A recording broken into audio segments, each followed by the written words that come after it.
야고보서 1장 하나님과 주 예수의 종인 나 야고보는 다가올 그 나라를 바라보며 이 땅에서 뿔뿔이 흩어져 살아간 열두 지파에게 편지합니다. 안녕하신지요. 친구 여러분, 시험과 도전이 사방에서 여러분에게 닥쳐올 때 그것을 더할 나위 없는 선물로 여기십시오. 여러분도 알다시피 시험을 겪을수록 여러분의 믿음 생활은 훤히 그 실체가 드러날 것입니다. 그러니 성급하게 실현에서 벗어나려고 하지 마십시오. 실현을 충분히 참고 견디십시오. 그러면 여러분은 성숙하고 잘 다듬어진 사람, 언능 모르거나 부족함이 없는 사람은 될 것입니다. 여러분이 무엇을 어떻게 해야 할지 모르겠거든 아버지께 기도하십시오. 그분이 기꺼이 도와주신 분이십니다. 여러분은 그분의 도우심을 받게 될 것이며 그분의 도우심을 구할 때 부끄러움을 당하지 않을 것입니다. 망설이지 않고 믿음을 가지고 담대히 구하십시오.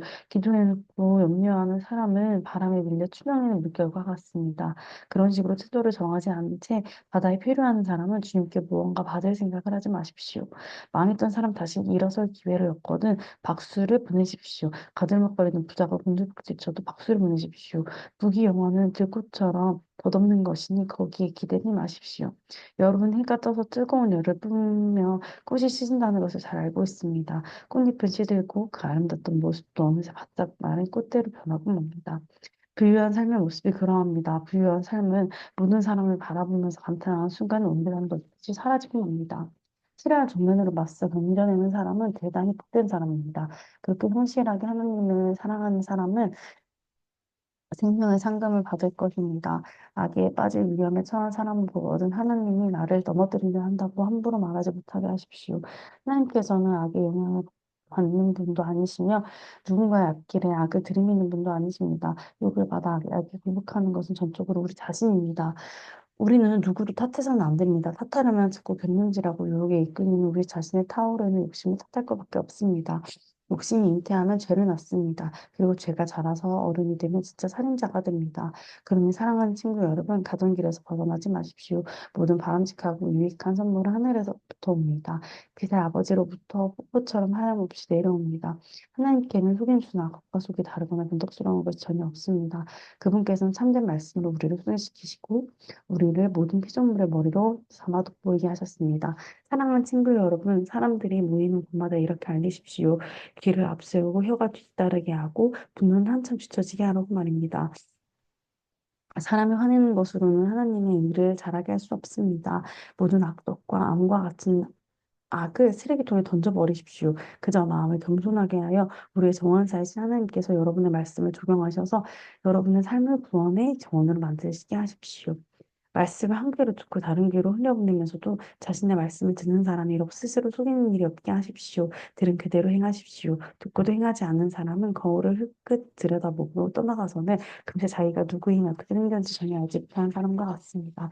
그러나 계시된 하나님의 권고 자유를 주는 삶을 깨끗이라도 살피고 거기서 끝나지 않는 사람은 마음과 머리가 산만하지 않은 행동으로 옮기는 사람입니다. 그런 사람은 그 행함으로 기쁨과 확신을 얻게 될 것입니다. 그럴듯한 말로 경건한 척하는 사람은 자기를 속이는 자입니다. 그러한 경건은 자기 자랑이자 허풍일 뿐입니다. 하나님 아버지 앞에서 인정받는 참된 경건은 어려움을 겪는 집 없는 사람과 사랑받지 못하는 사람들을 높이 살피고 하나님을 모르는 세상에 오염되지 않도록 조심하는 것입니다. 2장 사랑하는 친구 여러분, 그리스도께로부터 시작된 우리 영광스러운 믿음 생활에 세상 사람들의 생각이 영향을 미치지 못하게 하십시오. 어떤 사람이 값비싼 정장 차림을 하고 여러분의 교회에 들어오고 뒤이어 누더기 옷차림을 누수자가 들어왔다고 가정해 봅시다. 여러분의 정장을 차려입은 사람에게는 선생님 여기 앉으십시오. 이 자리가 가장 좋은 자리입니다. 라고 말하면서 누더기를 걸친 누수자에게 아예 무시하거나 혹은 여기 뒷자리에 앉는 게 좋겠습니다. 라고 말한다면 여러분은 하나님의 자녀를 차별하고 남을 판단하는 신뢰할 수 없는 사람이 아니겠습니까? 사랑하는 친구 여러분, 귀 기울여서 들으십시오. 하나님께서는 전혀 다르게 일하신다는 것이 이미 분명하게 드러나지 않았습니까? 주님께서는 세상에 가난한 사람들을 택하셔서 그 나라의 권리와 특권을 지닌 1등 신인이 되게 하셨습니다. 그 나라는 하나님을 사랑하는 사람 누구에게나 약속된 나라입니다. 그런데 여러분은 여러분과 같은 시민들의 업신여기 엿보이고 있습니다. 여러분을 착취하는 사람들은 지위가 높고 힘 있는 자들이 아닙니까? 법정을 이용해 여러분에게 터무니없는 돈을 청구하는 사람들도 그들이 아닙니까? 여러분이 세례 때 받은 인이라는 새 유발 경험을 하는 사람들도 바로 그들이 아닙니까? 여러분이 내 자신을 사랑하듯이 다른 사람들을 사랑하라는 성경의 구비한 법을 이행하면 그것은 잘하는 일입니다. 그러나 여러분이 이른바 유력 인사라고 하는 자들을 우대한다면 그것은 성경의 법을 어기는 것이고 여러분들은 그 일로 말미암아 범법자가 됩니다. 여러분은 하나님의 율법 가운데 이러저러한 조항만 선택할 수 없고 특별히 한두 가지는 지키고 다른 것을 무시할 수 없습니다. 가늠하지 말라고 하시니 하나님께서 또 살인하지 말라고 하셨습니다. 여러분이 가늠하지 않았으나 살인을 저질렀다고 가정해 봅시다. 그러면 여러분이 난 가늠하지 않았으니 그것으로 나의 살인죄가 성취될 거야라고 생각하겠습니까? 그럴 수 없습니다. 여러분 결국 살인범입니다. 여러분은 우리에게 자유를 주는 그 법을 따라 심판을 기다리는 사람처럼 말하고 행동하십시오. 여러분이 친절하게 행동하지 않으면 친절한 대우 받기를 기대할 수 없을 것입니다. 친절한 자비는 언제나 무자비한 심판을 이깁니다. 사랑하는 친구 여러분, 여러분은 온갖 옳은 말씀을 배우기만 하고 아무것도 행하지 않으면서 잘 되길 바랍니까? 어떤 사람이 믿음을 논하기만 하고 전혀 실천하지 않는다면 그 사람에게 믿음이 실제로 있는 것이겠습니까? 예를 들어 여러분의 옛 친구가 누더기를 걸친 채 굶주리고 있는데 그에게 다가와서 여보게 친구 그리스도를 입으시게 성령 충만하시게 하라고 말하면서 외투 한 벌이나 밥 한 그릇 주지 않고 떠나간다면 무슨 소용이 있겠습니까? 하나님의 말만 앞세우고 하나님의 행함이 없다면 그건 터무니없는 짓이 분명하지 않습니까? 벌써 여러분 가운데 누군가가 좋습니다. 당신이 믿음이 맞으면 나는 행함을 맡겼습니다. 라고 말하는 소리가 들립니다. 성급하게 판단하지 마십시오. 내가 행함이 없는 믿음을 보여줄 수 없듯이 여러분도 믿음 없는 행함을 보여줄 수 없습니다. 믿음과 행함, 행함과 믿음은 떼려야 뗄 수 없는 관계입니다. 여러분은 한 분이신 하나님을 믿는다고 공언하면서 마치 그것으로 대단한 일을 했다는데 뒷짐을 진 채 만족하더군요. 참 대단하십니다. 마귀들도 그렇게 합니다만 그것이 무슨 소용이 있겠습니까? 생각을 좀 해보십시오. 여러분 믿음과 행함을 갈라놓고도 그것을 계속 죽지 않게 할 수 있다고 생각하는 것입니까? 우리 조상 아브라함이 자기 아들 이삭을 번제단에 바칠 때 행함으로 하나님과 바른 관계를 맺은 것이 아닙니까? 믿음과 행함은 함께 멍에에 맨 동반자임이 분명하지 않습니까? 믿음은 행함으로 나타나는 것이 아닙니다. 행함이 믿음의 행위라는 것은 다 아는 사실이 아닙니까? 성경은 아브라함이 하나님을 믿어 하나님과 바른 관계에 맺었다고 했는데 여기서 믿는다라는 말의 온전한 의미는 그 행위까지 담고 있습니다. 아브라함이 하나님의 벗이라는 이름을 얻게 된 것은 그가 믿음의 행위를 하나로 조화시켰기 때문이 아닙니까? 사람이 하나님과 바른 관계를 맺은 것은 열매 맺지 못하는 믿음으로 되는 것이 아니라 행함으로 열매를 맺는 믿음으로 되는 것이 분명하지 않습니까?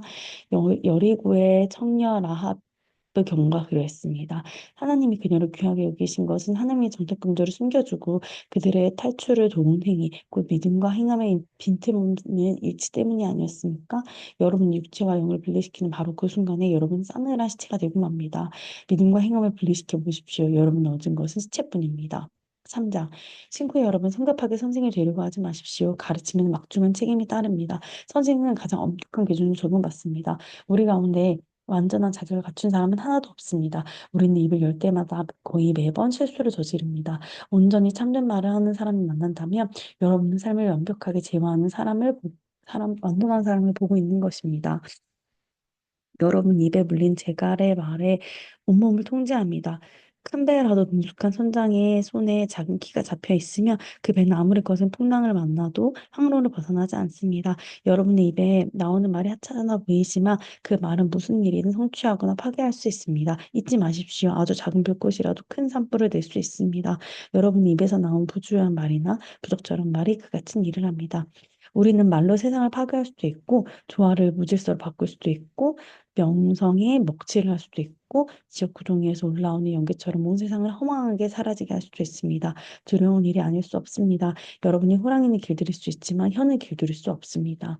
이제껏 혀를 길들인 사람은 아무도 없었습니다. 혀는 사납게 날뛰는 무자비한 살인자입니다. 우리는 혀로 하나님을 우리 아버지로 찬양하기도 하고 바로 그 혀로 하나님이 자기 형상대로 지으신 사람들을 저주하기도 합니다. 한 입에서 저주도 나오고 찬양도 나옵니다. 친구 여러분, 그런 일이 계속 일어나서는 안 됩니다. 샘이 하루는 단물을 내고 다음 날은 쓴물을 낼 수 있습니까? 사과나무가 딸기를 낼 수 있습니까? 딸기 덩굴이 사과를 낼 수 있습니까? 더러운 진흙 구덩이에서 맑고 시원한 물 한 잔을 얻을 수 있겠습니까? 지혜롭다는 평가를 듣고 싶습니까? 지혜롭다는 평판을 쌓고 싶습니까? 여기 여러분이 할 일이 있습니다. 제대로 살고 지혜롭게 살고 겸손하게 사십시오. 중요한 것은 여러분의 말하는 방식이 아니라 사는 방식입니다. 야비한 야심은 지혜가 아닙니다. 스스로 지혜롭다고 뽐내는 것도 지혜가 아닙니다. 지혜롭게 보이려고 진실을 왜곡해 말하는 것도 지혜가 아닙니다. 그것은 지혜와는 한참 거리가 멉니다. 그것은 짐승같이 약삭 빠르고 악마같이 교만한 속임수일 뿐입니다.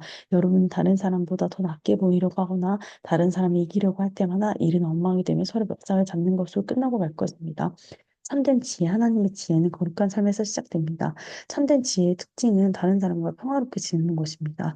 참된 지혜는 온유하고 이치에 맞으며 자비와 축복이 넘칩니다. 하루는 뜨겁고 다음날은 차갑고 하지 않습니다. 겉과 속이 다르지 않습니다. 여러분이 서로 평화롭게 지내고 풍요와 예의를 갖춰 서로 대하려고 노력한다면 여러분은 하나님과 바른 관계를 맺고 사는 건강하고 튼튼한 공동체를 세우고 그 열매 또한 맛보게 될 것입니다. 아멘.